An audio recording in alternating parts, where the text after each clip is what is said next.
Hello everyone, this is Rivayir. I'm coming to you with a new video. This time we have part 2 of the Did You Know series about Tree of Savior. Did you know that level dungeons are actually still a very valid way to level up your character? You can find the level dungeons here in the main city of Klaipeda. You need to talk to this NPC and then you can choose the dungeon that is suitable for your level. Please keep in mind that, for example, for this dungeon you need to have level 400, for this one level 50, and so forth. If you click this option here, you will come to this new window where you can auto match with other players, which will increase your EXP, or you can simply press enter now to do the dungeon solo, which will give you also a decent amount of EXP. The best way to get the maximum EXP out of a dungeon is to pop one of those EXP tombs here. The best ones would be the 8 times EXP tombs. And of course you should add EXP buffs such as miracle seeds, goddess blessed statues, and everything else item wise that gives an EXP buff in order to maximize the EXP of the dungeon run. What you can actually do with the EXP tombs is to just pop them before the boss fight in order to save as much time as possible on the EXP tombs. But it doesn't really matter in my opinion, because the dungeon runs aren't that long. In order to super maximize your EXP, you should get an item called Dungeon Instance Multiply token that you can buy on the market, or you can get through events. Before you click on anything in this window, you need to press this right button here. You can do it a maximum of 2 times, so a 2 appears here. Then you click activate multiply mode, and after that you either press auto match or enter now, otherwise it won't register. This way you can actually maximize your dungeon runs. You have 3 in totals per day, and in this manner you can actually only do 1 dungeon run, but the XP, the silver, and the amount of cubes you get will actually combine in 1 run. You can also buy instance dungeon reset vouchers in order to do more dungeon runs than 1 or 3 per day, and you can do this as often as you want. The best way to approach this leveling method is to actually do the dungeons very close to the required minimum level, because 1 dungeon run combined with 2 instance multiplied tokens will actually push you forward 20 levels or so, and even after that you will get a decent amount of XP leveling this way. You should actually more or less abuse the time left on your EXP tomb to do as many dungeon runs as possible until you feel like it's not worth it anymore. Did you know that bonfires are actually recovering a nice amount of HP and SP now? So let's try this out. Let's sit down, let's place a bonfire. The amount they recover now is 10% of your HP and SP. As you can see here, I got 6,822 HP recovered.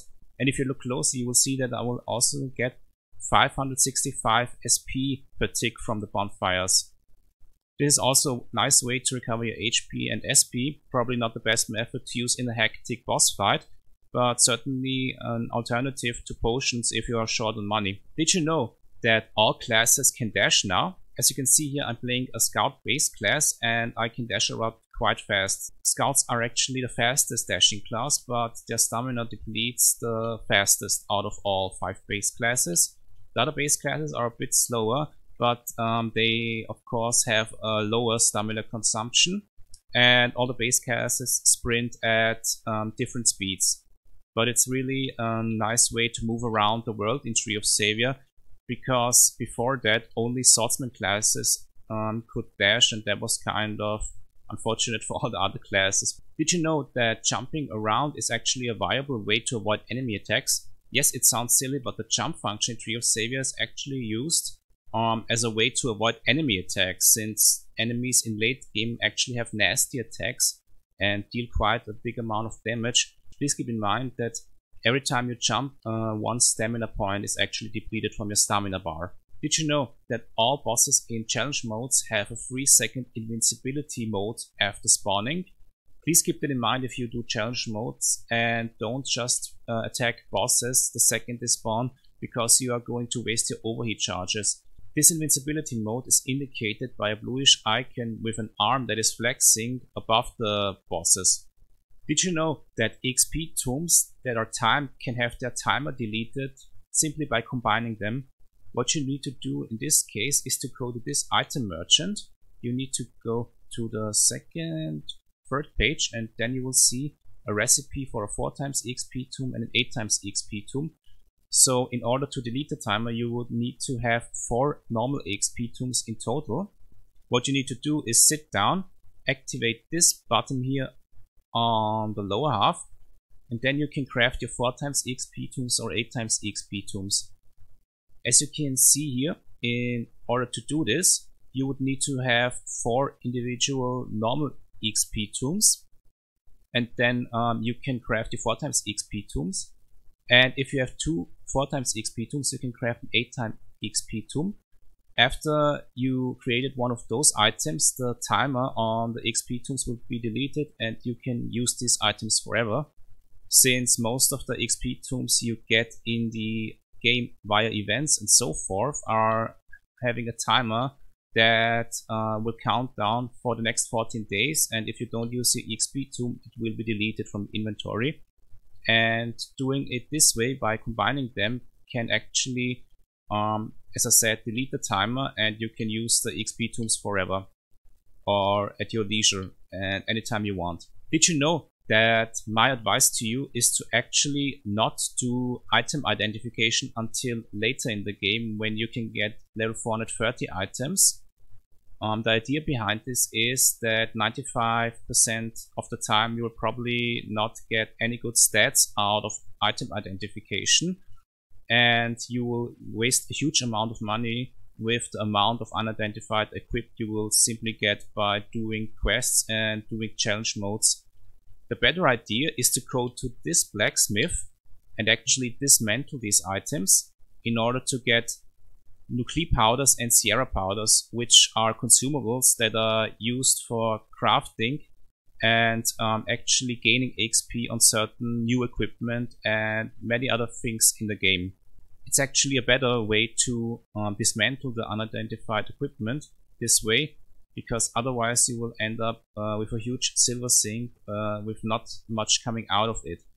So please keep that in mind as a new player, otherwise you will waste a whole lot of money on something that is not yielding much results, except when you're really rich and can afford it. Please also consider that the leveling in the early stages until endgame will be relatively fast, so identifying the low level equipment doesn't really make much sense when you can get better equipment from the Rivayir NPC in Klaipeda, and the equipment in raid dungeons and in the new maps actually much better than the equipment you will get earlier, so it's kind of obsolete, and the chance to get good stats is much higher for level 430 equipment. Did you know that some classes actually have alternative costumes available that can be obtained via quests at their class masters? As you can see with my Exorcist, I'm wearing a different costume than the one I was actually getting when I turned into an Exorcist. You can do this the second you turn into one of those classes by talking to a statue here and simply choose the option that you move to the class master. You then have to do some tedious but funny quests in order to obtain the class costumes, as well as some kind of accessory for your classes. Wrangler, for example, get a special mask, Exorcist actually get a giant cross that they can wear on their backs and so forth. But please note that this is only available for some classes. The first class badge that received those special quests are actually Exorcist, Shadowmancers and so forth, and all the classes after that. Old classes unfortunately don't have this option available. They have to go to the fashion shop and buy their alternative costumes. But maybe in the future it will be available to do these kind of quests to get alternative costumes for their classes as well. Did you know that classes that use two-handed weapons now have the ability to obtain so-called trinkets to use on their sub-weapon slot? As you can see here on this character, I'm using a Masinios trinket with pre-attached stats. You can also buy them on the market, and they are dropped either in the field maps or in raid dungeons. In the field maps they are unidentified and you need to identify in order to get stats. in the raid dungeons, you can simply obtain them by finishing the raid dungeons and hope for them to drop. They're actually a great addition for people that use two-handed weapons and actually close the gap quite well compared to classes that use one-handed weapons and shields. Did you know that the enhanced attributes for attack skills are actually quite cheap to get until level 60? So let's go to my Exorcist and let's try it out Rivayir. If I increase the enhanced skill until level 60, you will see that it will only use up 4000 attribute points, which is relatively low since attribute points are actually quite easy to get these days. After that, the requirement for the increased levels becomes much higher, but until level 60, it's kind of smooth sailing, and even new player should take advantage of that and enhance their skills in order to increase their DPS capabilities. So this was part 2 of the Did You Know series of Tree of Savior. Thank you everyone for watching.